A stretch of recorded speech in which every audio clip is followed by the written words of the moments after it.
Thank you very much, Nigel. It's an honour to be invited to give a brain lecture. I'd like to thank Medjis and Pat very much for helping organise the week, and to you for inviting me. It's been great to meet so many people working on different aspects of these diseases, and it's been particularly fascinating to see Professor Nigel Lee in his new environment, putting down roots in very varied parts of the South Coast. So I want to come back to a theme that's come back again and again in the talks today. I thought today was an excellent session, actually, and which are candidate therapeutic targets. And they were talked about most explicitly, I think, by John A. Tack. But in a sense, I think this is really what we are lacking in the two diseases I'm going to focus on, but I'm going to make a general comment or two to begin with. That's the ambience lighting.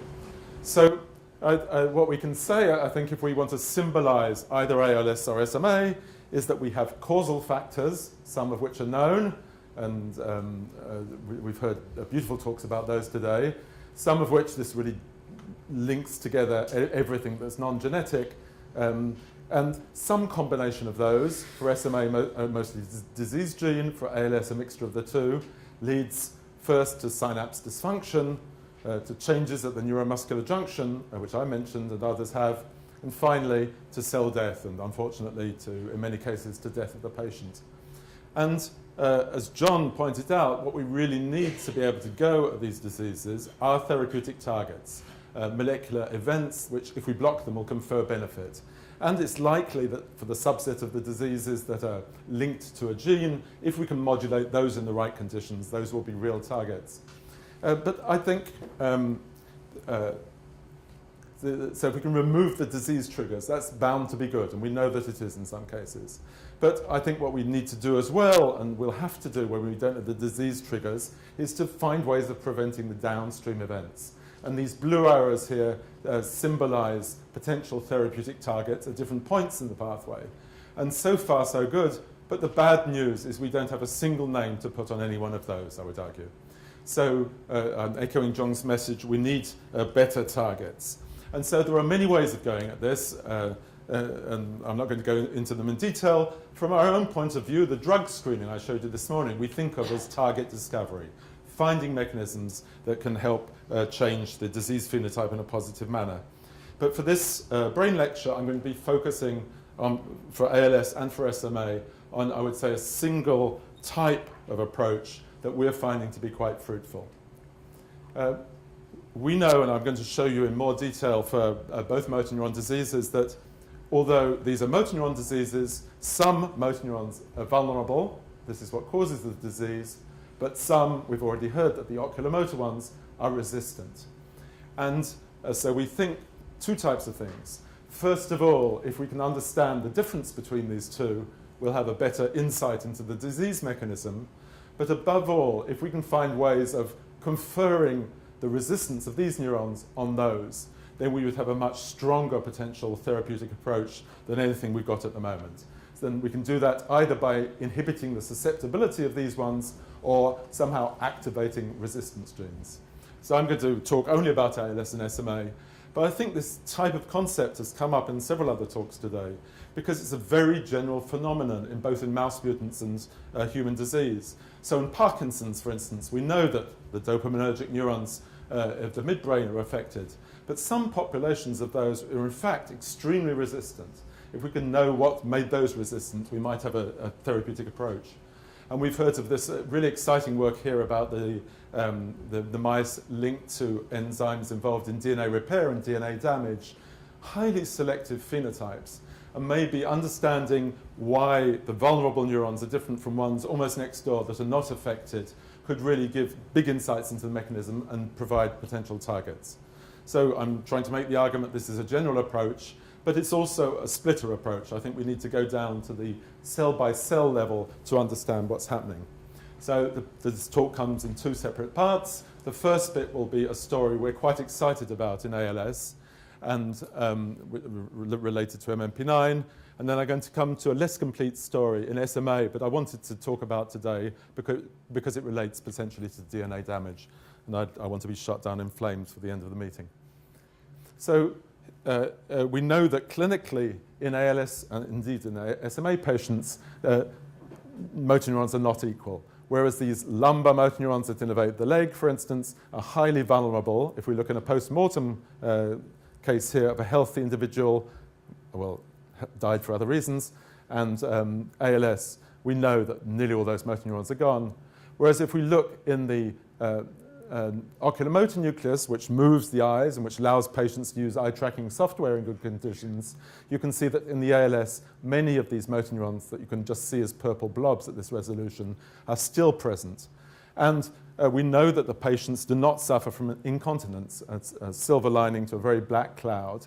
And that's because of the preservation of motor neurons, which contract the pelvic sphincters, which in humans are localized in this onus nucleus. If we look at the ALS here, you can see that those neurons are still present, probably slightly shrunken, but still present, whereas neighboring motor neurons here, which innervate the foot, are completely gone. So there is really a very striking, if not absolute, resistance of these motor neurons. So two remarkable students in the lab, Artem Kaplan, who's now gone back to the dark arts of medicine, and Krista Spiller, have tried to use this to identify therapeutic targets. And the first thing that Artem wanted to do was, since we can't really study this in humans because the quality of the post-mortem tissue is not high enough, was to know whether in the most standard model of ALS we see a similar type of specificity. And these models are mice well known to many of you, probably all by this time of the day, that express mutant forms of the enzyme SOD1, mutants that lead in human patients to ALS. And these mice develop an ALS-like disease, and it's been wondered to what degree this mirrors the human pathology. So at this level, that mirrors it very closely. If we look now, we're at the end stage of these mice. They have to be sacrificed when they can't right themselves. And we're looking here at neuromuscular junctions with the nerve in green and the end plate in red. Obviously, in a wild-type mice, in a muscle, all of those synapses are innervated. Whereas in a fast muscle, which is a vulnerable one, tibialis anterior in the leg, you can see that by end stage, really, you see only the postsynaptic part. The nerves have gone. But if you go to any of the muscles that move the eye, I'm going to show you just one, the superior rectus, amazingly to me, even when these very sick mice, I'll show you a film later, these neuromuscular junctions are as fresh as the day they were born. Once again, probably not absolute, but a highly strong preservation. So, and I'm not going to go through this in detail, but that's not a selected image. They're basically 100% innervated, whereas here's the fast muscle, and here are the two sphincters. So I think at that level, this disease closely models this exquisite specificity, and it does at another one too, and I'm going to come back to this a bit later. But if we look at two leg muscles, so the fast tibialis anterior and the soleus muscle, we're certainly not the first to describe this. The soleus is a slow muscle, and the TA, did I say that right? Soleus is slow, and TA is fast. You can see that slow fibers are much more resistant, and that's also the same thing we see in patients, not only familial but sporadic. So each time we look, I think we think this model's a bit closer to the human condition. So what we wanted to know was what made those motor neurons different. And we used a technique that has just come to dominate our lab at the moment. And many people this week have said how great it would be to have a machine like this here, laser capture, which allows us to go in to each of these different populations, the onus nucleus, the vulnerable lumbar, and the extraocular, to pull out the motor neurons only, to amplify the cDNA, and to perform microarray analysis.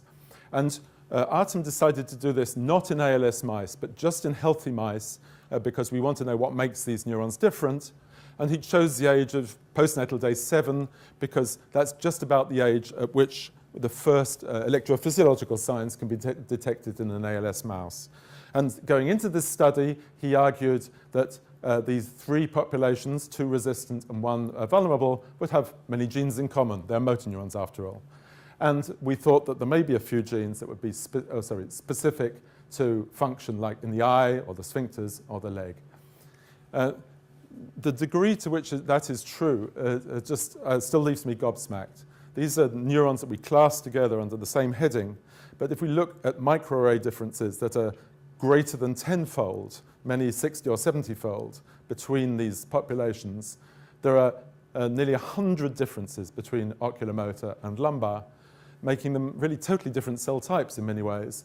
And even between these onus nucleus and lumbar L5, which are very close together in the spinal cord, there are 70 differences. So these neurons, and I'm sure this is true for many of the populations, the interneurons in the molecular layer of the Purkinje, for instance, highly, highly variable gene expression signatures.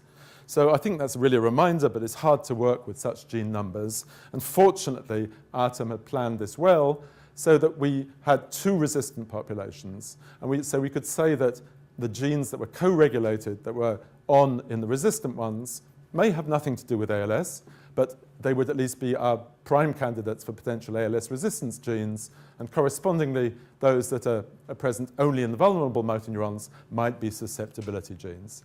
So I think what we have here is a much more manageable list of candidate genes. They're nearly all unexpected, actually. It's not secret. I can show anyone who's interested. And so what we're trying to do is to work through these to see if they do play a role in the disease. I'm going to show you the results from just one today, because that's the one for which we're by far the most advanced. And we chose this because there were some links to ALS, which I'll come back to, and it was one of these susceptibility genes, candidate susceptibility genes, this enzyme here, matrix metalloproteinase 9. This is a secreted enzyme that will digest extracellular matrix and do other things I'll tell you about, but it was in our microarray clearly here and not in the resistant ones. And the first thing that Artem did was to just check that the microarray was not exaggerating things, and certainly wasn't. And remarkable expression pattern. This is, if we look in red now is the chat labeling, which will label all motor neurons. If we look at the three different nuclei that will label the extraocular muscles, plenty of motor neurons there, but not a trace of MMP9 at any age throughout life. If we look in other motor neurons that are vulnerable, and so by the way, here is the part of the DL nucleus, the onus nucleus in the mouse, that is also negative. But throughout the hindbrain and the spinal cord, there are many motor neurons that are highly positive for MMP9. So at a binary level, clearly the microarray got it right. But what Artem and Krista, who's been working with him now, had noticed was that even within a given set of motor neurons, some were strongly positive, others were weakly positive for MMP9 in green, and others were negative. And so they wondered whether there might not be a finer-grained correlation between MMP9 expression and vulnerability. And so they went back to the data in the literature, and some we generated ourselves, just to ask that more mathematically. And they plotted, with no normalization, just raw data, two things against each other. First of all, for a series of populations at different levels, they took the percentage of that population that expressed MMP9, and in wild type and indeed in ALS mice. And they took from the literature the percent of motor neurons that were lost in the SOD mice at end stage, and therefore ALS vulnerable. And you can see that there's really an absolute correlation between those two figures. So that says something about expressing MMP9 must make you vulnerable in ALS. And correlated with that, and I think a nice confirmation of it, is if you go and look at some of these end-stage mice, we know that about 50% of motor neurons survive when the mice are sacrificed. If we look here, here's a pattern like you've seen with strong, weak, and negative motor neurons. The only motor neurons that survive at end stage are negative. So this really, and there may be a little downregulation, but we can go into details. It really looks as if the MMP9 positive motor neurons are the ones to go. So this provides us with the first prospective marker for ALS vulnerable motor neurons in these mice and potentially in humans, because MMP9 is expressed in the human spinal cord. And we wanted to know what type of motor neurons these might be. And our first hypothesis was the right one. Work from Pico Caroni and Jonathan Glass and a lot of clinical observations had told us that the motor neurons that are vulnerable in ALS patients, or most vulnerable, are fast as opposed to slow. And these are distributed throughout many, many motor pools up and down the spinal cord and hindbrain. And so we asked the question whether MMP9 was a new marker for these fast motor neurons. And I'm not going to show all the data today, but one very clear difference known between these vulnerable fast and the slow is the size of the cells. And when we map out in the lumbar spinal cord the size of MMP9 positive and MMP9 negative motor neurons, you can see there's an extremely clear size separation. So these are large alpha motor neurons, and I think the clearest evidence that these are really markers, and when we go back to, this is a paper from Tessa Gordon, who for these two muscles I've talked to you about, the fast TA and the soleus, actually measured the percent of slow twitch fibers in the TA, which is low because it's a fast muscle, and high in soleus. And if we just take the percent, we then trace these motor neurons and measure the number of them that were MMP9 negative, and no normalization again, it exactly corresponds. So I really think that MMP9 motor neurons, expressing ones, are the fast ones, and for the first time we can say it's their cell bodies that go to in ALS, not just their nerve fibers in ALS mice. So I think we're extremely excited by this result actually, and we're making mice that will be reporters and will allow us to identify vulnerable motor neurons even before they get sick, and so it's sort of our local biomarker, and we look forward, there's several experiments that'll be interesting to do there, I think. But the reason we got into this was to try and identify therapeutic targets. So the prediction would be that if MMP9 is in the vulnerable ones, it must be doing something bad, probably. So if we remove it, we should hope to have some benefit. And so what we did was, fortunately, Jack's cell knockout mice for MMP9. They're really very normal indeed. They look perfectly normal lifespan. They have some mild cognitive deficits, but really easy to breed. And we crossed them to the SOD mice and asked what might be the effect on the phenotype. And so once again, we focused on this early muscle denervation that I talked about this morning, and I showed you already in terms of the SOD mouse. And so we asked whether the level of MMP9 would affect that. So I'm going to show you just a sample picture, then the quantification. So here are normal SOD1 G93A mice with the normal amount of MMP9 taken at P50, deliberately, because this is the stage at which many of in the tibialis anterior, many of the end plates are denervated, but you can still see some nerves remaining here. It's a sort of snapshot of halfway through the disease. If we look now in the same SOD mice, but from which MMP9 has been removed, every synapse is innervated. And if we now map this out, we've done this for soleus as well, I'm just going to show you the TA muscle.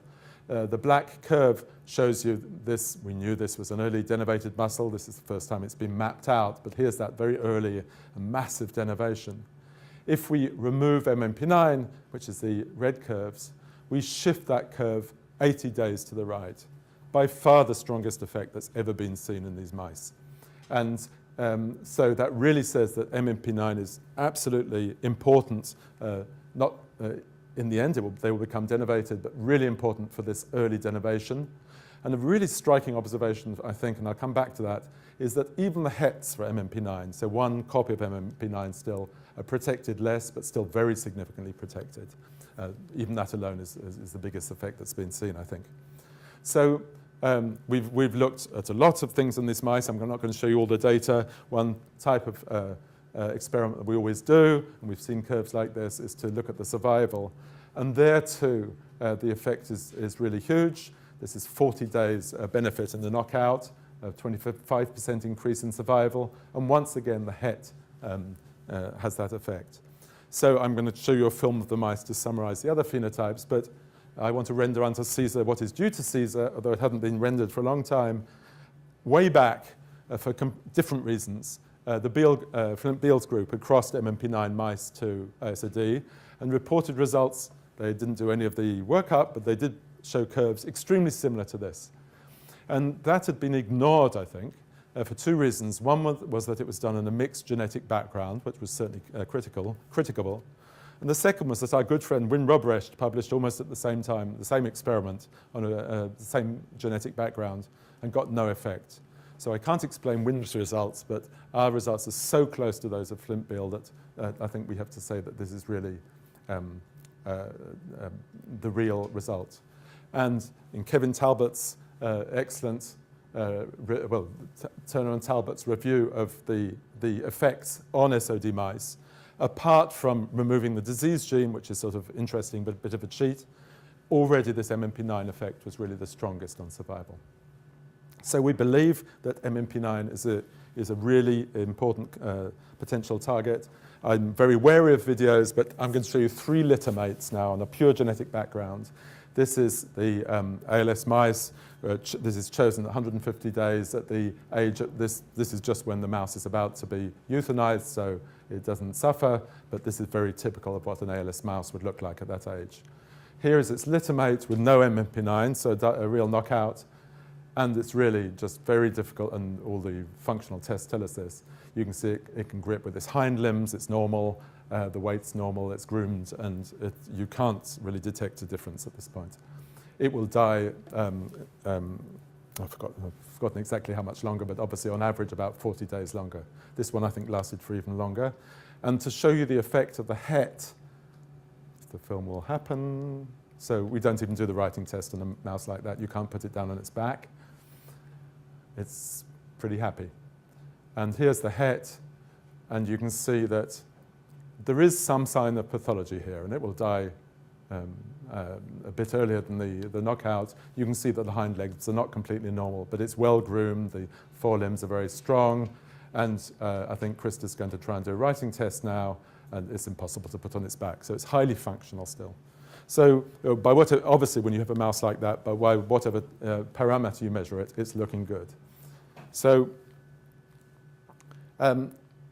we're excited about MMP9, and I'm going to come back to the therapeutic target, but we wanted to know what might it be doing. And we'd initially thought that since it's an enzyme that degrades extracellular matrix, that what it might be doing is to just chew up the remains of cells, acting quite late in the disease process and making it potentially less interesting. So what we did was to go back to try and map its position in the disease pathway. And the earliest biochemical changes that have been reported in ALS motor neurons by several groups, but I think most convincingly, once again, by Pico Caroni, is the activation of ER stress. And the advantage of that is that we can image ER stress by using antibodies to things like phosphoform of EIF2 alpha. And first of all, basically what we did was to repeat Pico's data. If we look at the red staining now, at P30, there's none in motor neurons in the spinal cord, and at P40, it's come on very suddenly, and this is what Pico Caroni reported before the denervation. But what we've done here as well is just to label the subpopulation of motor neurons that are MMP9 positive, and you can see that the cells in which the ER stress comes on are precisely those that express MMP9, providing further confirmation that this is the vulnerable subset. But what we wanted to do really was to know whether, when we remove MMP9, whether we were providing neuroprotection downstream of ER stress or something higher up. And I think really strikingly, in the knockout for MMP9, the levels of ER stress, the number of cells that are positive, are massively decreased. So this means that MMP9 is acting higher up in the disease pathway than anything else we know, correct me if I'm wrong, except SOD1 itself. And so, it's late, I'm not going to speculate on this too much, but in fact, so what we've shown is that the pathway, this should be outside the cell probably because it's secreted, but MMP9 is acting in some way, and we have some thoughts about that, to induce ER stress, and we know from several results, including the Pico's papers, that is upstream of degeneration and death. So how could MMP9 be contributing to the disease process? All the other arrows are in grey because they've been demonstrated in other cell types and not in motor neurons. So this is our working hypothesis for the next year or so. But I think I showed them just to provide rationale. I think MMP9 could really be playing some of these roles.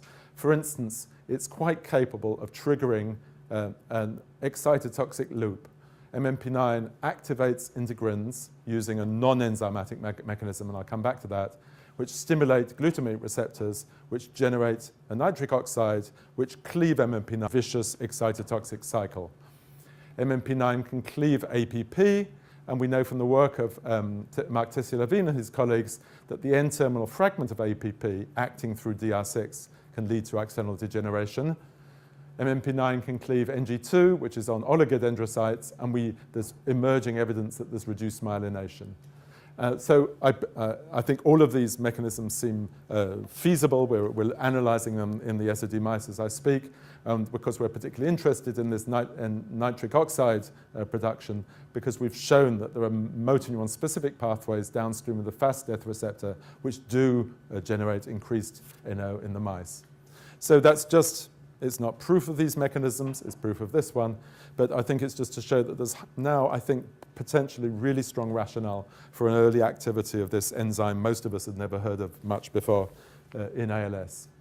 And so, so how can we go at this therapeutically? So I think there are still a few questions to ask. So one of the great advantages, and one of the reasons we chose it, and the people from the cancer fields will know this well, is that inhibitors of MMP9 exist.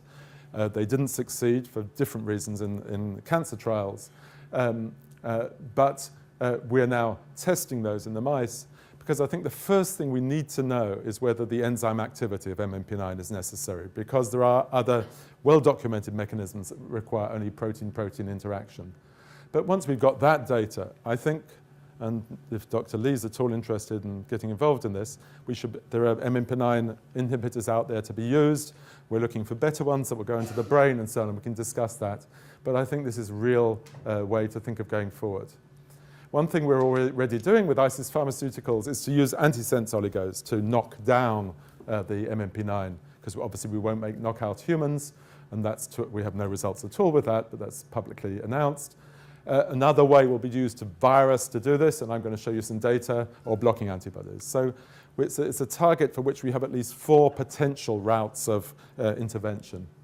So what about the virus? We did this early. I'm not claiming that this is going to be clinically viable, but it also provides us, I think, with some important information about mechanism. And so we took, in collaboration with Patrick Abisher and Chris Town, we took advantage of the properties of these, this is meant to say AAV6, which have just remarkable properties, as do AAV9s. A single injection neonatally into the ventricles will label up and down the spinal cord 50 to 60% of all motor neurons. So it's not complete gene therapy, but it allows us much more quickly than breeding to change their content. And if we do that, we'll look at this first. These grey bars are and we looked at P50 at the innervation of the TA muscle, and this is in the SOD mice. And I showed you that if we knocked out MMP9, we go up from about 50% to about 93%. These are the genetic results. If we do a single injection ICV of MMP9, which in reality does not knock down all MMP9, but we have a better effect than with the HET. And we can also ask whether if we inject in the muscle, we know the virus is transported back to the motor neurons, will that also be good? And what's neat about that is you can use the other side as a control. And so these are 2 sides of the different animals. And you can see that even administered intramuscularly, this virus has a strong effect on denervation. We don't have the survival data at this point. And so since both of these routes of administration work, and because they infect quite different cells, this makes it, and we can go into this in more detail, this makes it extremely likely that the site of action of MMP9, the place where it needs to be blocked, is the motor neuron. So I'm probably going to not go through this in detail, but I think we do, when we have these candidates, I probably am going to go through it in detail. When we have these candidate targets, it's really important to try and be as critical about them as the industry is, because they've learned a lot about this. And this slide may be faulted, but it's survived a couple of presentations to Big Pharma, so let's have a look. So why is MMP9 a good candidate target? Of course, not proven in humans. One is that it's got among the strongest effects we know on the phenotype of these mice, which are only one mouse model, but as I've argued, is not such a bad one. It has both functional and morphological effects, and that seems a bit immodest, but it's got a rationale that's not specific to the mouse, it's not specific to familial ALS. The differential expression is true independent of the disease trigger. These inhibitors are around if they turn out to work. The fact that the HET is effective is really encouraging. It means I think we wouldn't need to get rid of all the enzyme. And one of the reasons I think we're getting such strong effects, whereas MMPs have been tricky targets, is that normally what happens is when you knock out one, another one gets upregulated. And typically it's MMP2 for MMP9. And luckily, the MMP9 turns out to be the only secreted MMP expressed in the spinal cord. And we've double-checked that even in the knockout of MMP9 on the SOD background, there was no upregulation of MMP2. So I think that's why we're seeing a strong effect. And that may mean that we might get better effects with inhibitors. And the fact of reducing MMP9 level has been done in safe in humans and has not been a problem in the mice. Of course, our case is not closed. We do need to know whether what the mechanism of action is, and specifically, it's really important to know if we need to block enzyme activity. This is, in these mice, it's been blocked from the twinkle in the mother's eye. So one thing we're going to try with the inhibitors is to try testing after symptom onset in a sort of way of modeling what might happen in the clinic. There could be, I think, very minor side effects on synaptic plasticity and wound healing. And of course, we haven't demonstrated that applicable to non-SOD1 cases. But I think overall, we feel quite positive about that. So that's the end of the MMP9 story for now. I hope we can discuss it later. But and we're going through several other genes in those lists, different between oculomotor and ONFs and the spinal. But I just wanted to show you some data on the SMA, which I think we're finding more and more that the specificity of these diseases is just extraordinary. And I'm not going to show you the whole data set, but I know that there's some experts in the audience, and I want to get their feedback. So here's a classical picture of a poor child with a type 1 SMA, the most severe form. I'm not going to introduce the disease to you again. Kevin did a fantastic job of that. And so who will not live for long. But already by looking at this infant, and there are movies of this, of course, some muscles, like the ones in the facial expressions, are preserved as the ability to move the hands. But many of the more proximal muscles, like the ones that maintain the legs, are extremely weak already. And almost diagnostic of the disease is the fact, this paradoxical breathing, in which the intercostals look extremely weak. And if you look at a movie, you can see that all the breathing is diaphragmatic. So before going into more molecular stuff, what we've been doing is to try and understand the specificity here as well. We've had the extraordinary privilege, thanks to Wendy Chung and Jim Goldman and the parents of these children, and Justin Liu, another extraordinary MD PhD student, of actually looking at remarkable whole CNS now of 2 type 1 SMAs and an age-matched control. And I'm not going to go through it in detail, but I just want to point out exactly how fine and exquisite this specificity is and exactly how good the mouse model is. And so what this shows you, I talked about the breathing, is that if these are going to be hard to show from a distance, so I'm just going to tell you basically. But in SMA, as in ALS, the sphincters and the extraocular muscles are very, very preserved, as is the diaphragm, remarkably. You saw how sick the kid was, the ones when we got it just died, but really the diaphragm looks completely normal, whereas the intercostals are really, really gone, as is, for instance, the soleus muscle in the limb. We're doing lots of things, lots of intriguing things, but I'd like to focus on the neck. I mean, it's very characteristic of the children that have weak necks, so they can't support their head. And at first, what we've been looking at this SMA delta 7 mouse that Kevin also talked about in parallel. And as has Chen-Ping Ko, we've looked muscle by muscle at the phenotype. And if we just focus in on the neck here, so red means really badly denervated, and green means basically okay. You can see that in the dorsal neck, some of these muscles are really, I won't go through them in detail, but the dorsal ones are strongly denervated. But just around the corner, there are some muscles that are really nearly normal. So is that something weird about the mouse? Well, no. And once again, I haven't got time to go in detail. But many of those same muscles, identical muscles in the human to the degree to which they are identical, are really preserved as well. Whereas in the dorsal neck and muscles like the SCM, I can't say the full name, I'll trip over it, are extremely weak. So neighboring muscles in the neck will go from being nearly completely gone to preserved. So once again, selective resistance and vulnerability. And so what Justin has done in a sort of superhuman way is to map out the differences between, or the similarities between the human and the mouse. And you can see these match up really just remarkably well where we have the data. and he's doing profiling of all those nuclei. He's done it now, but I'm not going to talk about that. So what I want to do is to show you much more quickly some data from the SMA. And rather than focus on all those complicated differences, we already knew from a beautiful paper by George Mentis a couple of years ago in Neuron that in the SMA mice, there was a divisional difference between motor neurons that were vulnerable and resistant. And that matched what I told you before, so that if you look early in the mouse, the lateral motor column motor neurons which go to the limb are relatively spared. And I told you the hand functions were relatively spared. Everything's relative, of course. And whereas the medial motor column, which is closer to the midline here, which innervates all these body wall muscles, is much more strongly affected in SMA. So using laser retrograde labeling and laser capture, once again, it's a sort of knee-jerk response in the lab now.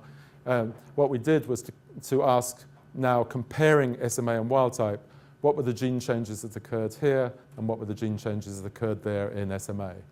And so we captured those motor neurons, compared SMA to wild type, and amazingly, I think, there was not a single change in the LMC motor neurons.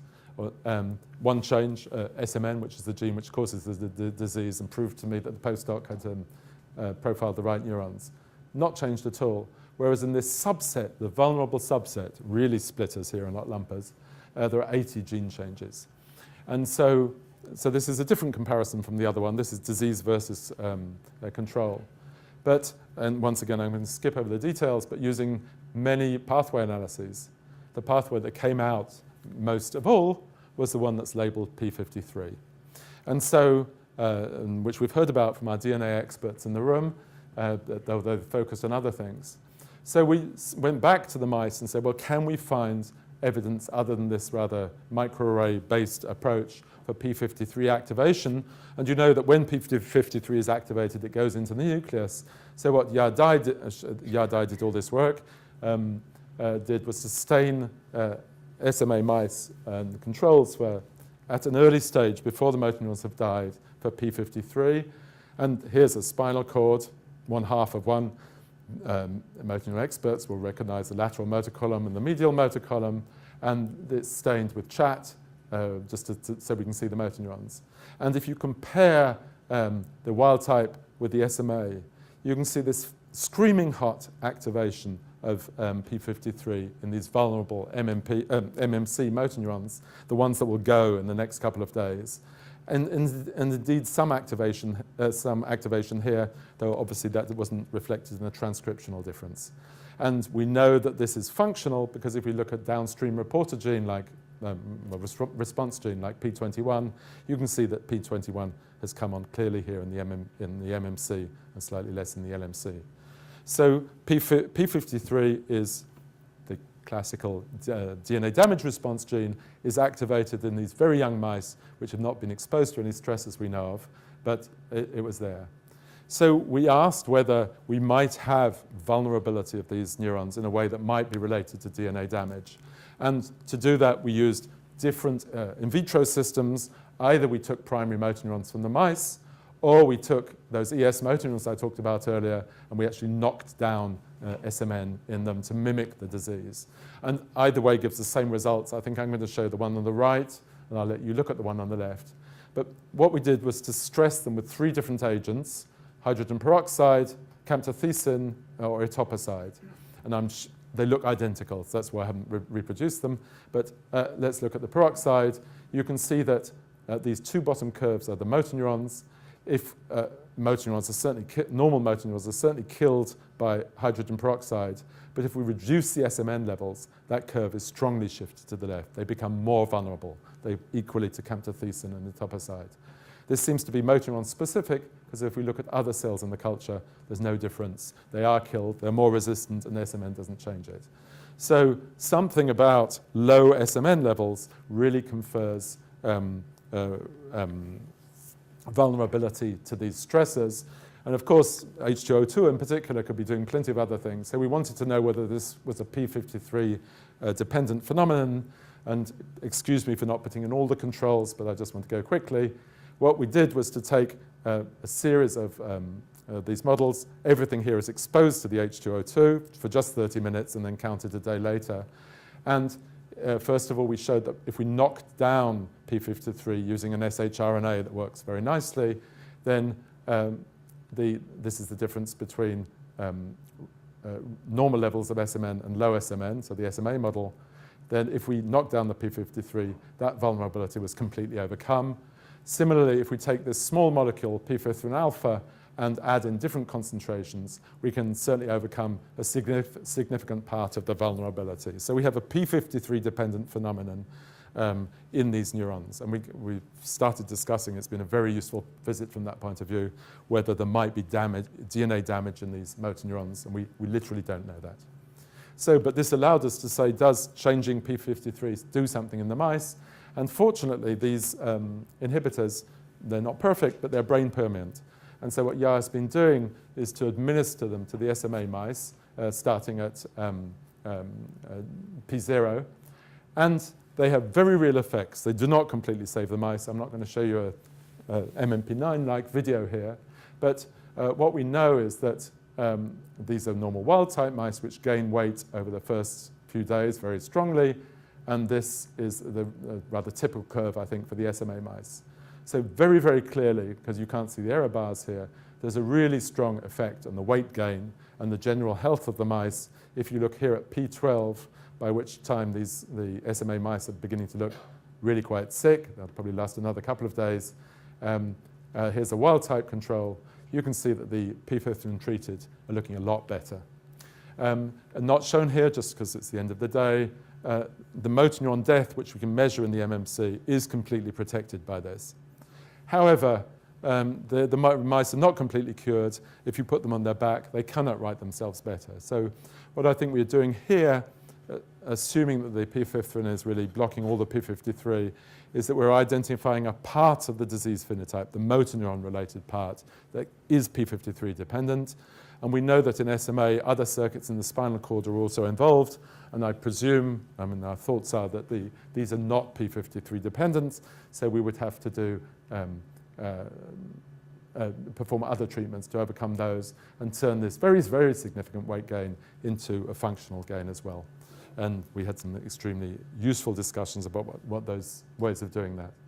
So I just want to finish on time for once and just say that the whole part of my lab is really focusing on these different early changes in the disease and the possible match to development. So I told you this morning that there's a gene called PAL3F1 or SCIP, which has a property of making motor axons long. We don't know whether that's disease-related yet, but I think it will give us a mechanistic insight into what having a long axon means. And on the disease side, which I showed you that inhibiting HMG-CoA reductase, the statin effect, at least in culture and in the optic nerve, can have strong effects on making the nerves regrow. I showed you that removing MAP9 has a remarkably strong effect on preventing this degeneration in the first place, and that in SMA, not in ALS, by the way, although I didn't show that, blocking p53 can protect the cell bodies. So none of these is a complete therapy, but I think we've now got real tools to go one step further in the animal models, one step further mechanistically, and hopefully soon really into patients if some of these things hold up. I liked Nigel's introduction. It's what we're trying to do, which is to take the motor neuron biology and turn it into something that might be therapeutically useful. I think the next couple of years will be quite interesting. So just before closing, I want to thank, one always has these huge lists of people as if there were an army in the lab. It's not the case. But Kevin Canning did the work on the PAL3F1. Artem and Krista, truly outstanding. I think both of them did the work on the MMP9. Hai Li did the statins. Ya Dai did the SMA. And we've benefited really from collaborations with the Abisher Lab, with Brent Stockwell, and Mary Philbin, who I can't find there anymore. Here she is. And so it's been a great collaborative effort. And thanks for the invitation once again.